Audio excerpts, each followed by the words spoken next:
Now we are going to get into our entrepreneurship and branding segment.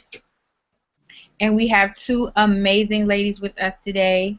We have Erin Martin of Bag Ladies Radio, who just cut all her locks off. I think you can hear me now. Yes, I did. I did the chop chop, my best birthday present to myself. That's it looks amazing on you. Look adorable. I love it. And then we have Darice from, hold on, because I always want to say Darice Rene, but I know you have others. I always just want to say DariceRene.com. But I know you have other sites too. She's the founder of thewaytonaturalhair.com and the Naturalistas in Nat. Yes. Natural Hair Meetup Group. Yes. So, that's right. Thank you both for joining me on this Google Hangout. My husband has already posted his question, and before Adia could even finish, he was like, "When you want to ask my question?" When you want to ask my question? I'm like, "We haven't even started the segment yet. let Adia finish first." So before we get into answering questions, I would like for each of you to just kind of take a moment to just tell the viewers a little bit about yourselves, and then we can get started. Okay.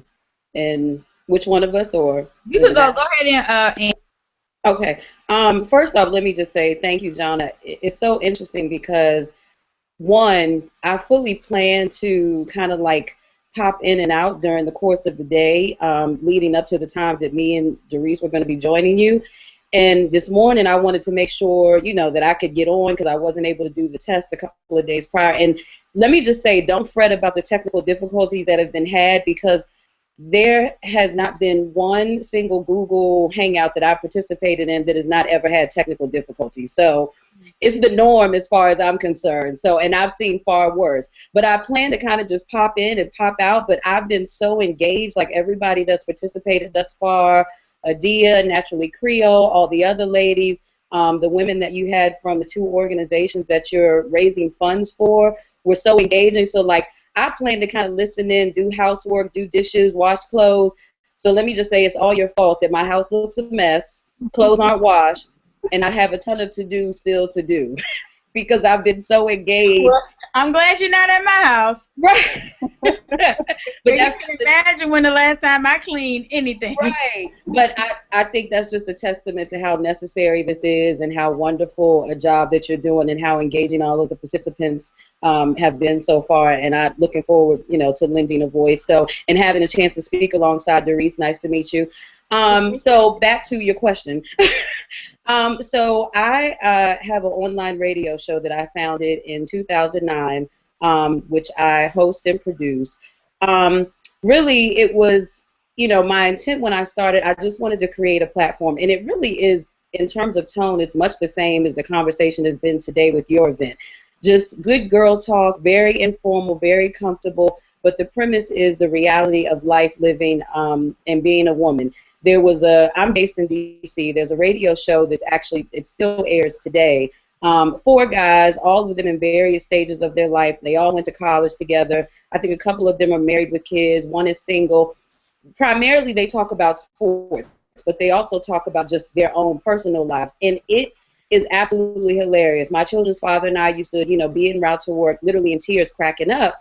And I said to myself, like, how come, there isn't a show that caters to women and talks about, that time of the month and being a parent and how to find the right, beauty products, how to take care of our skin, just the everyday reality of the lifestyle of a woman. So it was God's will. I got laid off shortly after kind of having this thought, and I had all this idle time on my hands. And I said, okay, well, let me see what I can do with it. I kind of defined the concept, found a platform. I used Blog Talk Radio to broadcast the show. And, kind of just stepped out there and took a chance, and it's grown from there. Initially, I wasn't blogging. My show was my primary platform, but I started a blog shortly thereafter as a means to kind of extend the visibility of the show and further engage listeners and attract people to the show. I've since dedicated more time to the blogging platform only because my show is currently on hiatus. After having done it for a couple of years, I kind of parlayed that into curating content, doing social media strategy, and that kind of thing. Last year, I was a social media partner for those who are familiar with Blogalicious, which is one of the largest social media conferences out there.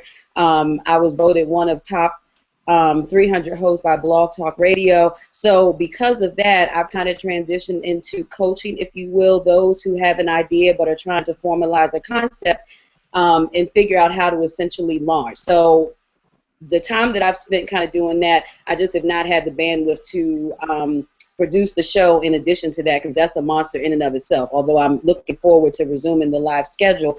But that's kind of how I've transitioned since having started the show and what I've been able to do in an effort to kind of further expand my brand. So presently, you know, I'm dedicating more time to my blog, which is something that I've always wanted to do anyway and just never really had the time, and just working with primarily small businesses, individuals, some nonprofits who are looking to, you know, expand their brand and then better establish their online presence.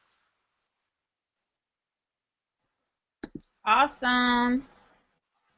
That's amazing. Thank you. That is amazing. I might be.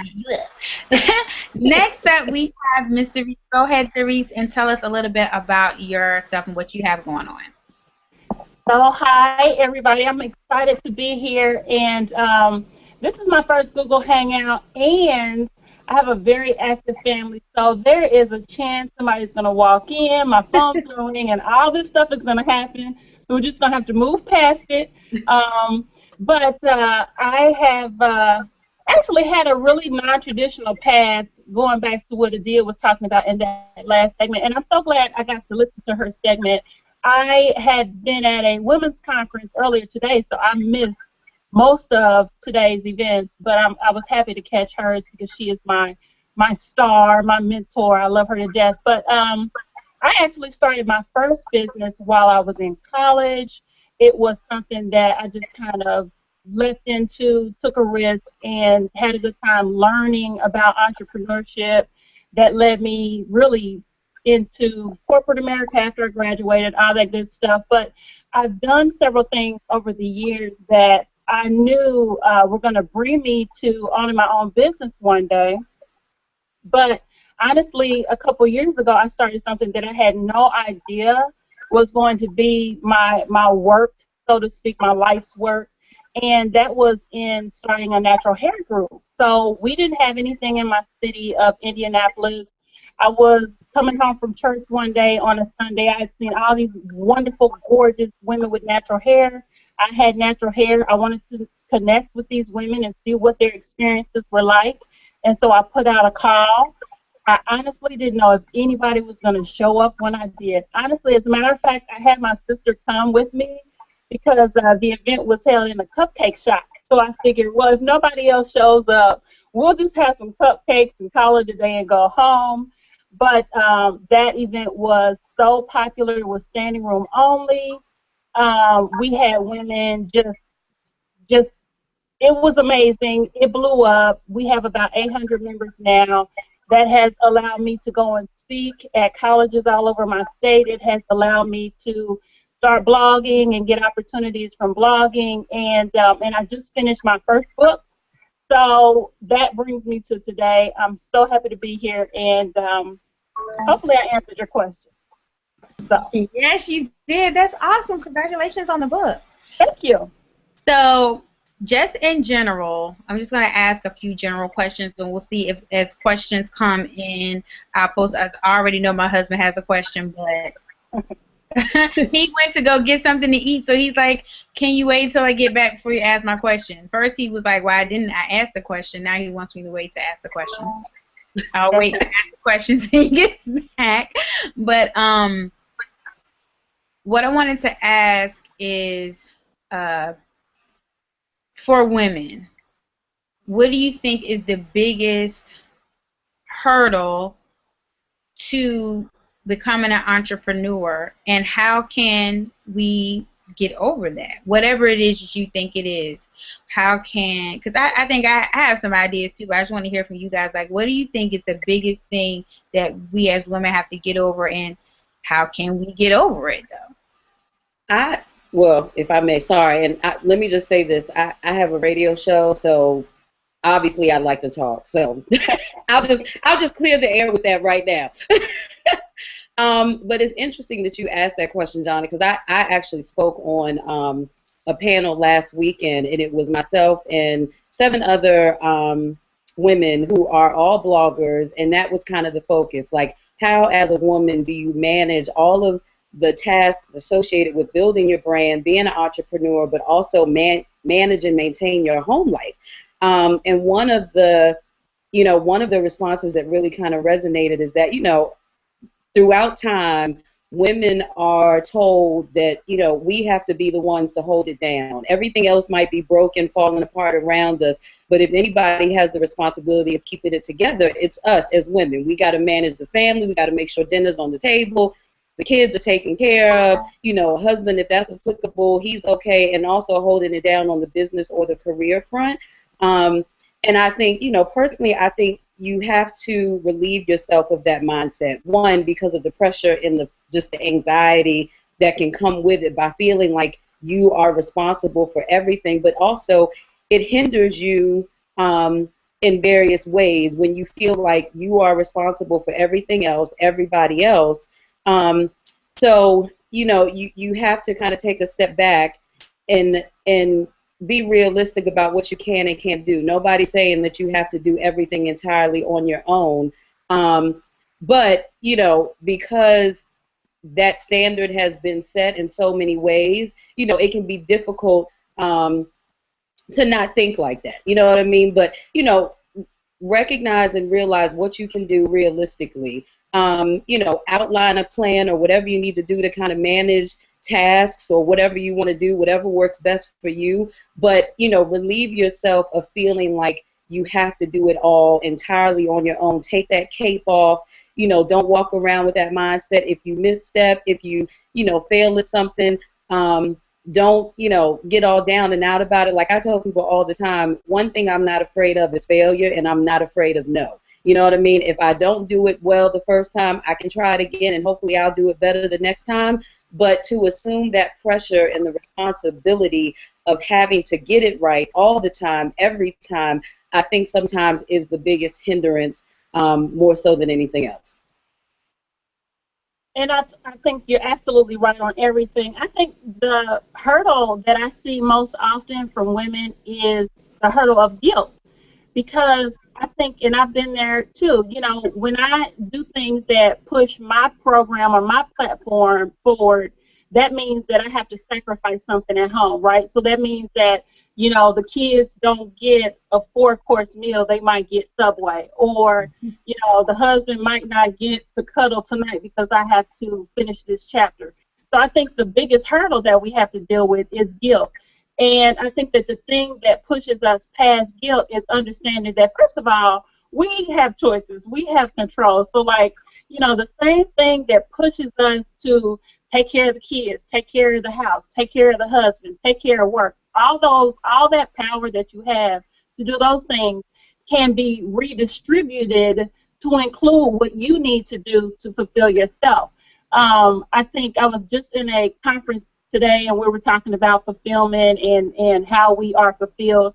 And so many of us take on our identities from things that are outside of our control, right? So we identify with being moms, we identify with being bosses at work, and we identify with being wives, and all that's good. But in terms of truly being fulfilled, at some point your kids, hopefully, prayerfully, are going to grow up and they're going to go away. So they're not going to need you as much. So if you've wrecked your entire self in being somebody's mommy, well, you're going to fall down when that's not your full-time gig anymore, right? And with your marriage, prayerfully, your marriage is evolving at a point where you don't have to be, and I know because, I've done the lovey-dovey thing. You don't have to be in each other's face every 5 minutes. And he can be okay over there, and you can be okay doing your thing. But the point is that you've got to kind of redistribute how you think about things, because at the end of the day, I think we all have a message, right? So, even when you hear people speak and you agree with them, just like I just did with Erin, I agree with everything she said, but I have a slightly different take, or I have a slightly different message, or my path was slightly different, which means that there's something that only I can give. Mhm. And because of that, I'm doing a disservice to those people who are out there needing me if I'm putting what I need to give on the shelf because I'm a mommy and a wife and a worker. So I think that's part of it. And we can carry that guilt to our grave if we are not careful. So we got to give that up for sure. Right. Now, when it comes to starting your own business, you know, a lot of us, we want to start a small business. What are some top things or a couple of things that we should do just starting out, whether it be writing a business plan or, you know, the legal stuff, like getting a business license, like where I'm somebody, I have this great idea. I want to start a small business, home business. Where do I start? Like, what are a few things I should start doing now? I haven't sold anything. I haven't done anything. I'm just like, ooh, that's a good idea. Let me, you know, where should I be starting out? I think, especially because of my background, I like to go to get information first, and I think it's important. I know how easy it is nowadays to just start a business. I mean, literally, you can go online, point and click, and you're good to go. You selling stuff. But honestly, I think you need to start with the basics. If you don't know anything at all, know to go to the SBA.gov, Small Business Association online, or SCORE. And SCORE locations are all over the United States. These are retired executives that will meet with you, sit down with you, and help you flush things out. And all that is free. So if you don't do anything else, check out SBA.gov and check out SCORE, because they're going to give you at least an inkling of a foundation. I'm a firm believer that if you care about your things, your assets, if you're driving around in the car that you like and you live in the house that you like, you better stop selling stuff online until you have yourself together. You have to be protected. So at least try that out, at least. Right. And I would agree, and I'll speak from a different perspective, and I totally agree with you, Darice, because I didn't do that initially. Initially, I defined the scope and the concept of what I wanted Bag Ladies to be and what my goals and objectives were, but from the standpoint of kind of the behind-the-scenes business aspect of it and the legalities of it and all of that, I had to go backwards after having gotten to a certain point and do all of that. So I had to backtrack in a sense to do that, whereas if I had done that from jump, you know, I wouldn't have had to waste the time doing that. I think part of that, what contributed to that, is that, you know, when I first started the show, the scope and the landscape of social media has changed so significantly since then. It was an idea. I didn't really know what I wanted to do with it, nor how to do it, and I just did it. But what I tell people now is that, you know, you have to develop and initiate those good business practices from jump, because you'll pay for it later. You have to understand the level of investment that's required, not just of your time, but then also from the standpoint of expenses and money too.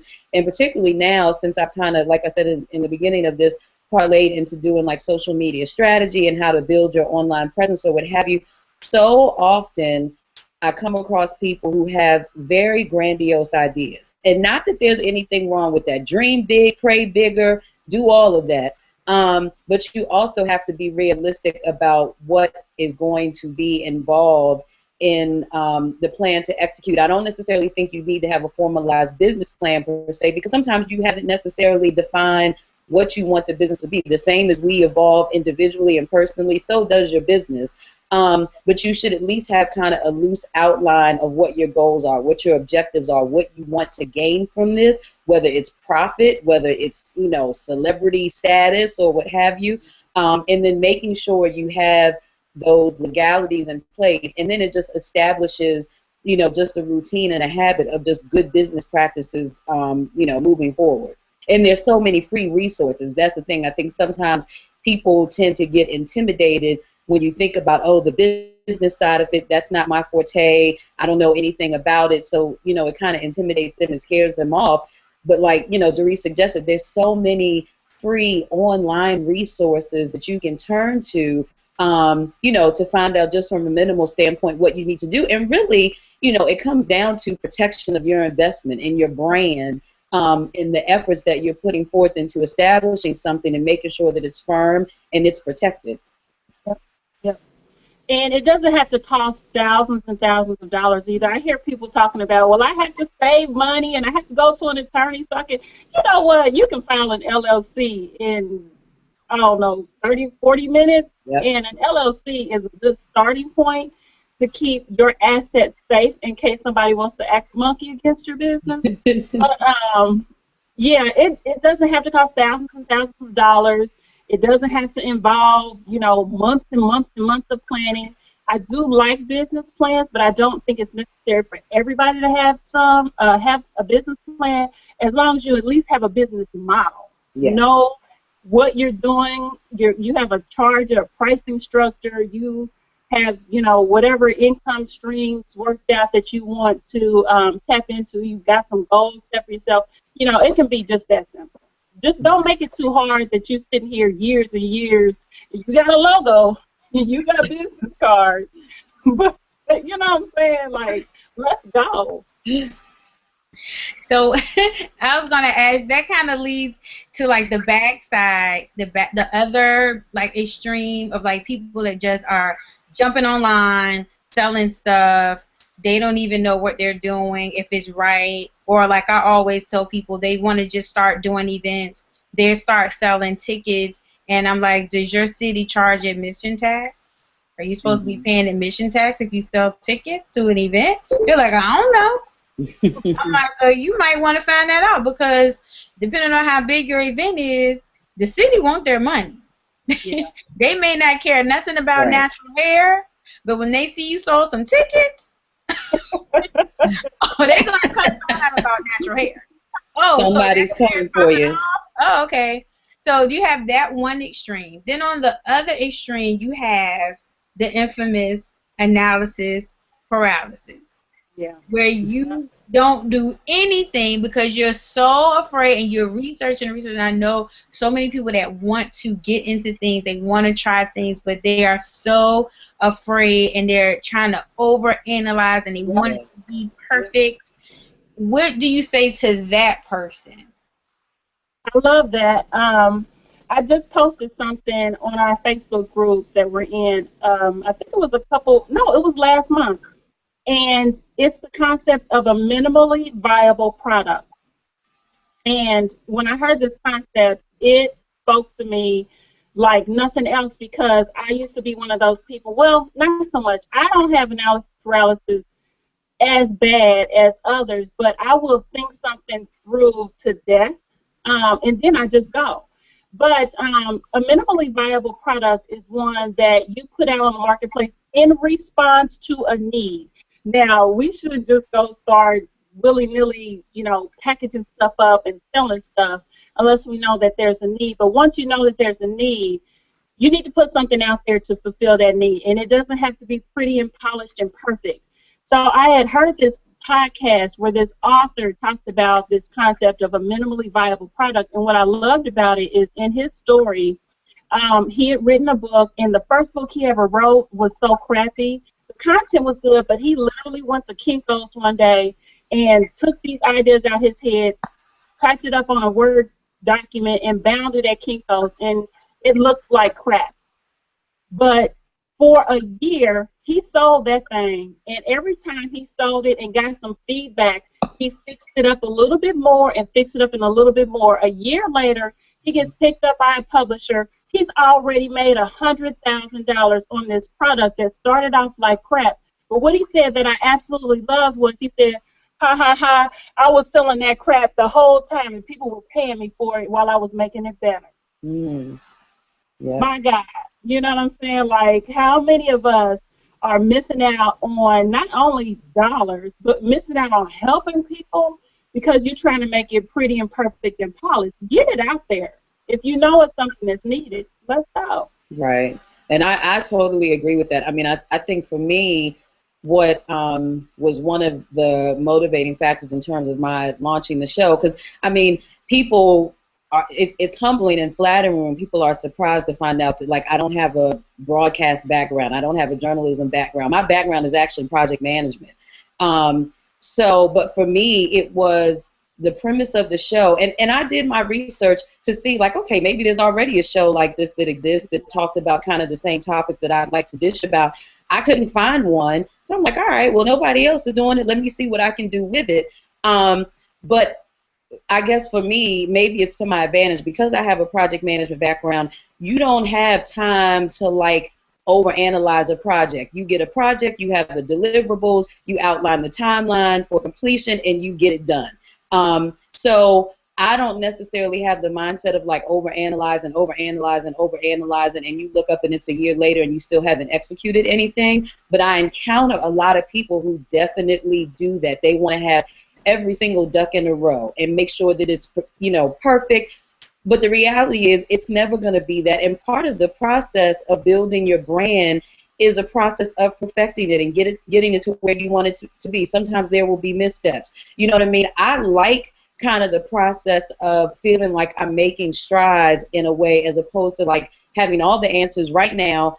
There's no growth in that. I look forward to the growth. I like the evolution. I like to kind of look at and assess, okay, where I am present day and where I could potentially go from here. And that does not necessarily mean that I'm going to get it right every time, but I do like having that potential and the opportunity, to do so. So, the whole overanalyzing thing, I mean, I think you have to do your due diligence and making sure whatever you're doing as far as the building and expanding of your brand makes sense. But, be careful of just overanalyzing to the point where it hinders you from taking the step either way.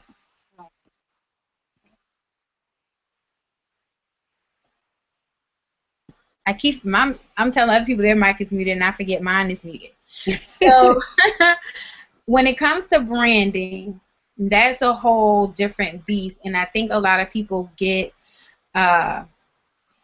it confused what is branding versus marketing versus your logos and websites and that type of thing when it comes to branding, like what really branding, what it means and why you need to do it. So either one of you guys want to just touch on what branding really means in your mind, and how maybe just not everything somebody would do, but just some places to start if they're starting a new business, or if they already have a business but they're having maybe a difficult time building their brand. What should they be tapping into?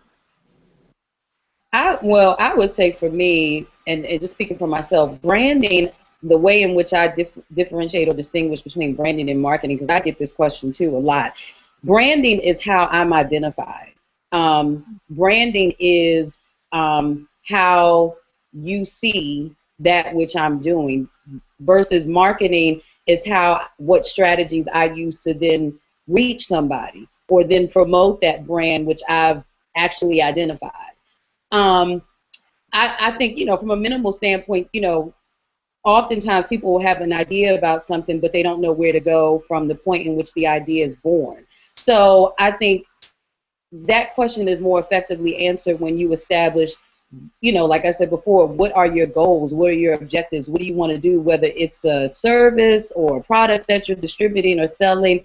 Once you kind of define what you want your brand to be, then what are the goals for that brand and what are the objectives of that brand? And from there, you can kind of define, okay, what are the marketing strategies that I need to use to then promote this brand? From a minimal standpoint, obviously coming up with a mission or concept, defining a logo that represents, your brand, because oftentimes I may run into people where, they have a defined concept, they have a great idea for a product or a service or a brand, but then you look at their logo, you look at their website, you look at all of the other platforms that are attached to their brand, and you see something totally different than what their brand is supposed to be or what it speaks to or however they've defined their brand. So looking at, from that standpoint, what your brand is and how, like a logo, your business card, your website, how all of that aligns with your brand, and making sure that it's cohesive. You know what I mean? So, in the same, in some ways applies to just your social media strategy as well, in terms of your presence on various platforms. I want people to be able to, okay, whether it's Pinterest, whether it's Twitter, whether it's Instagram, I want them to be able to see me and feel like, oh yeah, that's Bag Ladies. Oh yeah, that, I want to be recognizable in some form or fashion that aligns with the brand that I've established. I think all of that is absolutely on point. I think for me, I think about branding in terms of differentiating myself and setting myself apart. The truth is like I'm one of many. I'm one of many natural hair event organizers. Heck, I'm one of many powerful black women. Look at this, lineup you've had today. I'm one of many. I could go on and on and on. So when I think about branding, it's in terms of differentiating myself and standing out. And the way I think that I suggest people go about it is really kind of doing a self-check. It's kind of like doing an evaluation. You are someone who has had your journey, your path, your way, because it's lent itself to being who you are. And so I know people throw around that authenticity thing all the time, but it's real. Like, I think about branding in terms of putting myself out there. And with that being said, some people are going to accept me, some people are not, and that's okay. I can't be all things to all people. But in terms of building a business, I think that it's most important to let people know your why. And I think one of the TED Talks I listened to some time ago talks about people don't give a damn about your what until they know your why. So, okay, hold on. Something is happening here on my screen. Oh, okay. Can you still see me? Uh-huh. Okay. Something about Erin just popped up, and I'm like, okay, I don't know what she's taking a screenshot while we're talking. Oh, okay, see, Erin's playing. Okay, I don't know what that's all about. But I didn't mean to do it. I think I inadvertently pushed something. My bad. Oh yeah, okay. The capture button allows you to take a picture of the screen. Oh, okay. Okay, good. Nice to know. Yeah, like setting yourself apart, being authentic, understanding like I'm quirky, I'm weird, I'm a little, loose at the mouth sometimes. But my heart is sincere when it comes to my business and wanting to help women embrace their beauty from a natural hair perspective. And so when people come to my events, there's a certain climate I want to create, and I let anybody who's on my volunteer team know what that climate is supposed to look like and feel like and taste like and smell like, because that's part of my branding. People get caught up on business cards and logos, and all that stuff is cute, but if I told you all the business cards that I've had over my career, you would laugh at me. So that stuff that passes. Sure, it should all be in sync, and sure, it should give you a sense, but in terms of what I think is important, it is, what you're putting out there in the world, your why, your authenticity. What do people say about you when you're not in the room? What do people remember about you after you've left them? That type of thing is what's important to me. I think differentiation, though, that is the key. Now, since my husband is back with the food, as you can see, I'm all up on the screen. What you get? And such. His question is, what train of thought should you have when trying to find a niche that sets you apart from the rest? Oh, that's a good question. I don't know. He said, did that make sense?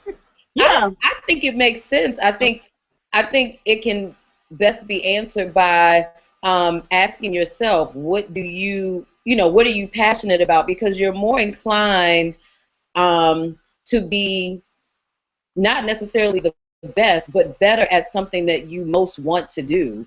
So when you're talking about defining your niche, I think it comes back to asking yourself, for example, in terms of my having started my online radio show, I had to pose the question to myself, what do I most want to talk about? When the concept was first born, I didn't necessarily know the conversations per se that I wanted to have on the show, but I kind of had to ask myself, okay, what do you most want to talk about? Because what you most want to talk about, you're going to be the most enthused about. You're going to put forth your best effort. For me, in ensuring that I have the best possible individuals to be guests on the show and lend a voice, to a particular show. So you just pursue that with greater enthusiasm and greater motivation, and you put forth the best effort, as opposed to saying, okay, well, I'm just going to do this because I want to be a business owner, or I want to be, this, that, or the other. Kind of define for yourself, what do you like the most? What are you most passionate about? And then define, okay, how can I, turn that into a business, whether it's something that you want to be profitable, or what have you. I would have never known, and just, sharing my personal story, the content of my show, as I said before, is lifestyle based. So, I mean, it runs the gamut, from the standpoint of content that's reflective of a woman's lifestyle. I had no idea my Beauty Talk segment, which is a recurring segment, which actually was born one day after having looked in the cabinet under my sink and finding all this product, like all this makeup. We can all attest to going to the department store and being lured by the display counters and pretty colors and all these products that look great. And it was at a point in my life, without revealing my age, that I realized that, like, okay, going without makeup, doing this kind of minimalist look is not working for me anymore. So I need to, like, do better at it.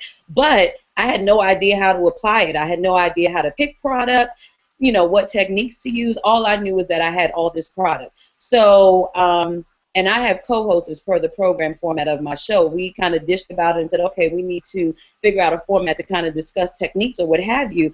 Little did I know that segment would rise above the rest and become my most popular segment, in addition to all of the other segments that I do. I've been fortunate enough to have June Ambrose, Mally Roncal, some of the other, renowned industry experts, Kim Kimball, who has her own reality show, Ursula Stephen, to all lend a voice to beauty and hair care and makeup application and techniques.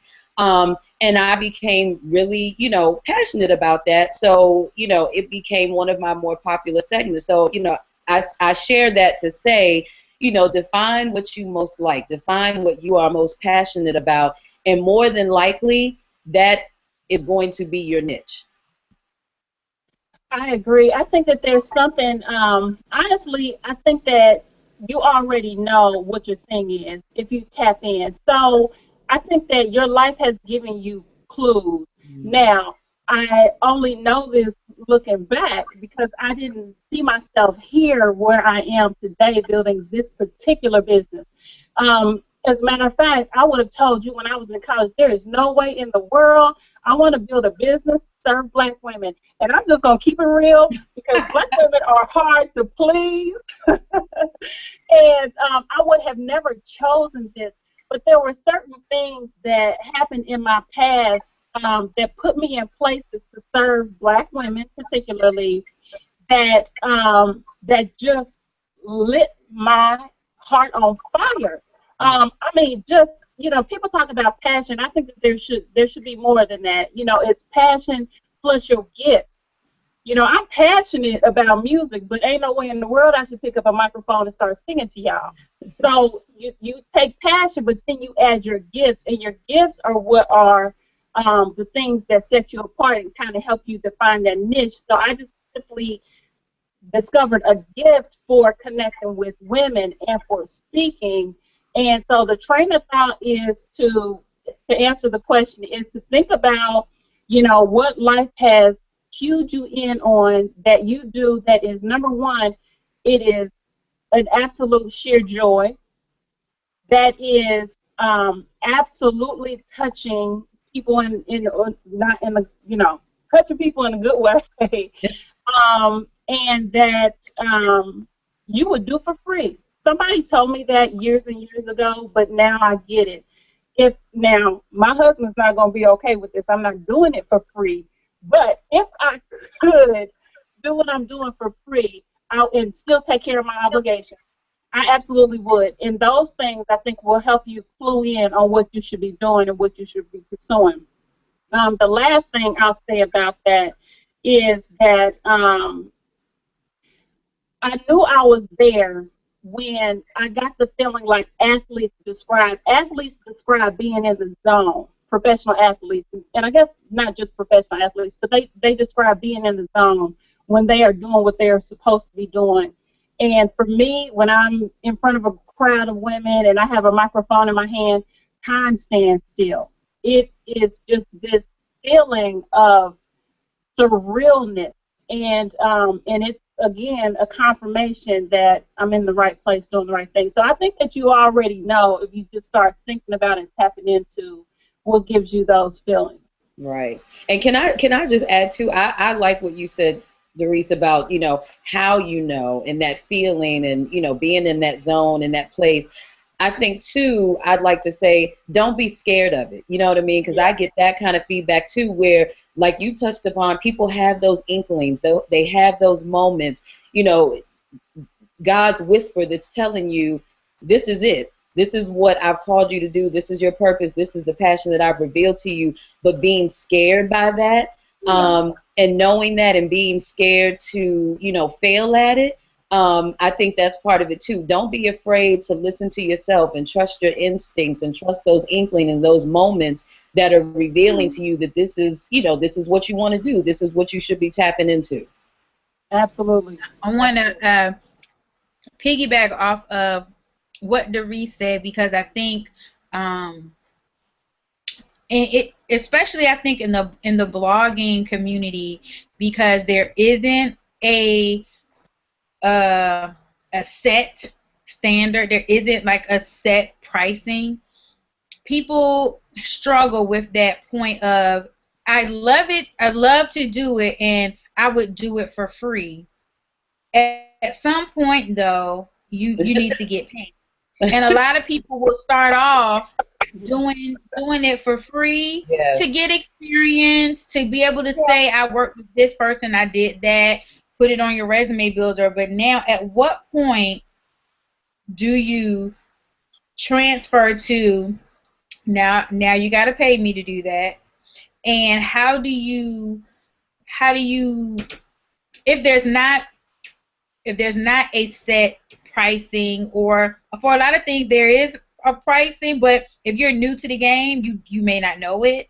How do you determine what to charge? Because I get a lot of emails, a lot of people asking me, well, how much should I charge for this? How much should I charge for that? How much do you charge?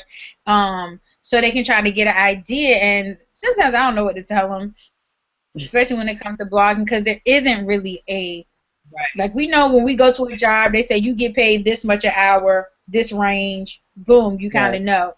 But for some of these businesses that people are starting on their own, they don't really know where to start, and they don't know at what point do I need to stop doing this for free and start charging. They're afraid if they start charging too soon, people aren't going to pay, and then they aren't going to have it. So just your guys' insight on that.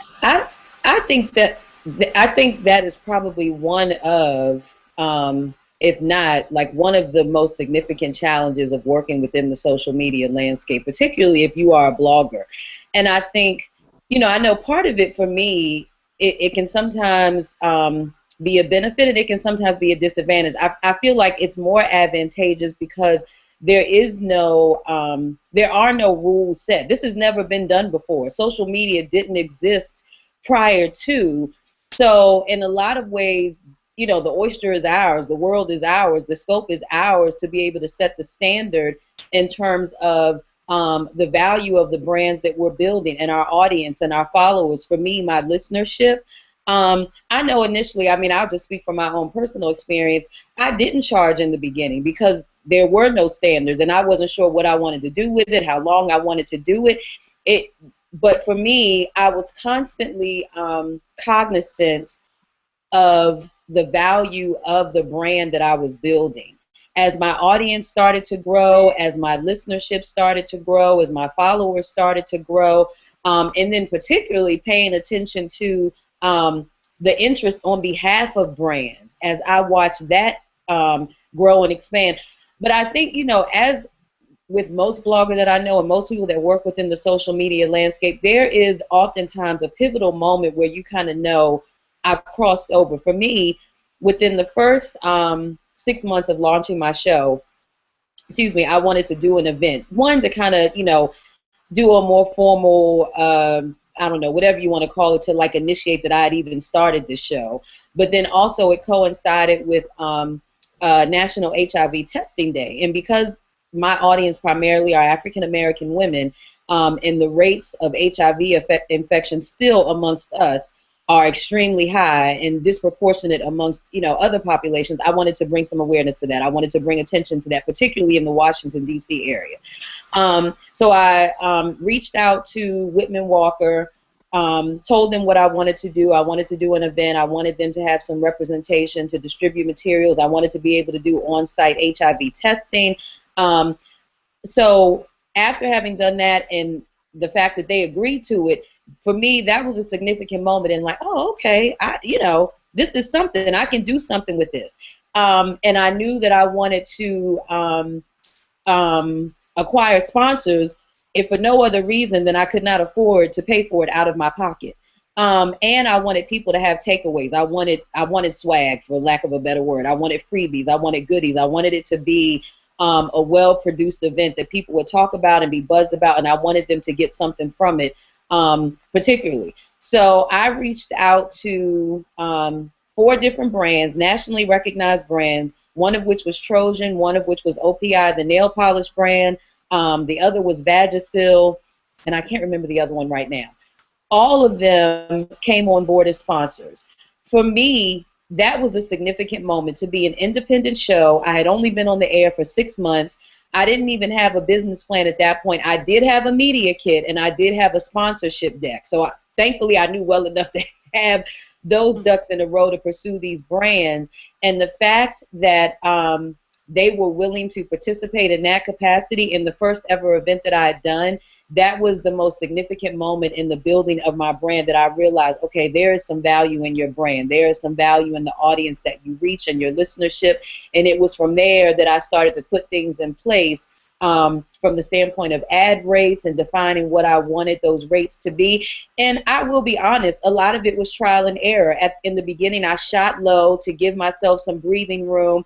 I assessed, what brands responded to, if they felt like it was too high, if they thought, oh, okay, I'll do that. If they spoke too soon, like, yeah, we'll pay that. Okay, then maybe it's a little too low. Maybe I need to bring it up. But also making sure that as I was talking to these brands, and I still do this, that I can attach, almost in a sense, bullet points to the value of my brand. So if I'm going to ask you for X, Y, and Z, this is why I should be asking for X, Y, and Z. And this is what you're getting from me in terms of impressions and outreach and the visibility that's going to be extended to your brand. And I think you have to be confident in that. Don't, approach a brand with your head hung down like, well, if you want to give me this, I'll take it. Be confident in the value of your voice, and the visibility that your brand lends, and what that visibility can do for the brands and the companies that you're speaking to. But then also know it's a process. I did a sponsorship with Kia Motors that just wrapped up a month ago, and it probably took 2 months to get a definitive answer, and it was persistence. It was, the point of contact was traveling. I don't know how many emails I sent before we finally were able to correspond and connect directly. But I always think back to, had I given up after the lack of response, from the second or third email, I probably would have never pursued it.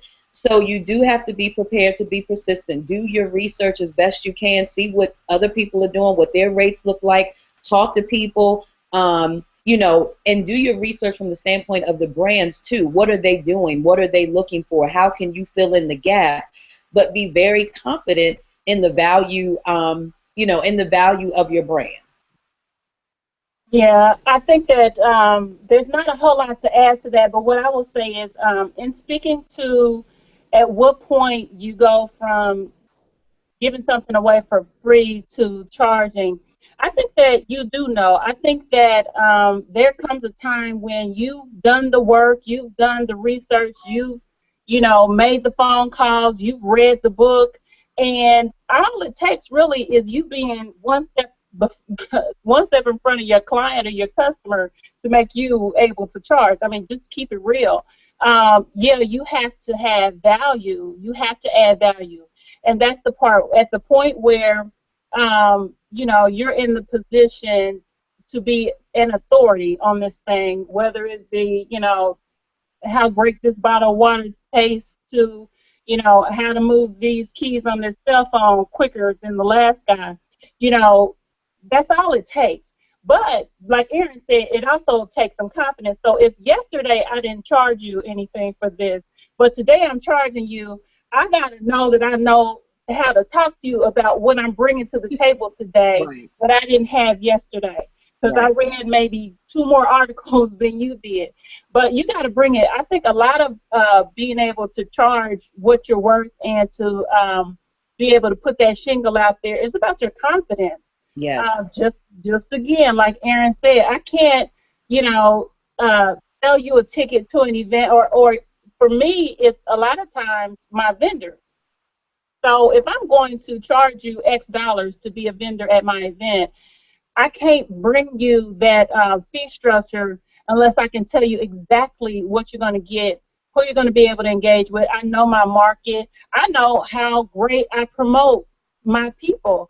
So I bring that to the table, and when I give my fee structure, it's my fee structure.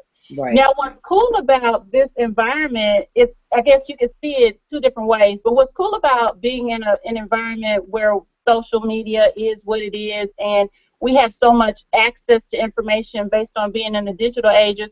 Yeah, I can do research and I can see what my competitors are doing, but I want to caution people not to just sit on that. So and so has this many subscribers to her blog, or she gets this many impressions a day, and when you look at her blog, her ad rates are X.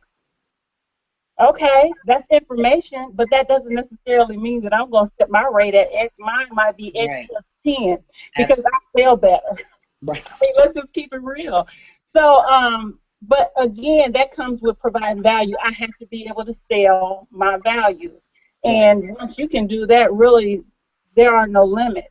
Um, And I totally agree. Like it's I absolutely agree with that. If nothing else, it's limitless. Like once you establish that confidence in your brand and you are so very adept in the value of your brand, it's a no-brainer because I tell people all the time, you don't have to have the best numbers, but if you can speak with confidence and the presentation needs to match your confidence because I oftentimes come across a lot of people who they see this blogger doing that, they see this person doing that, and they see this person doing that, and they want to know how they can get that, and they want to tell you they can get that, and then you say, okay, well, what do you have to present to this brand that you want to pursue? Oh, you don't even have a bio. You don't even have a media kit.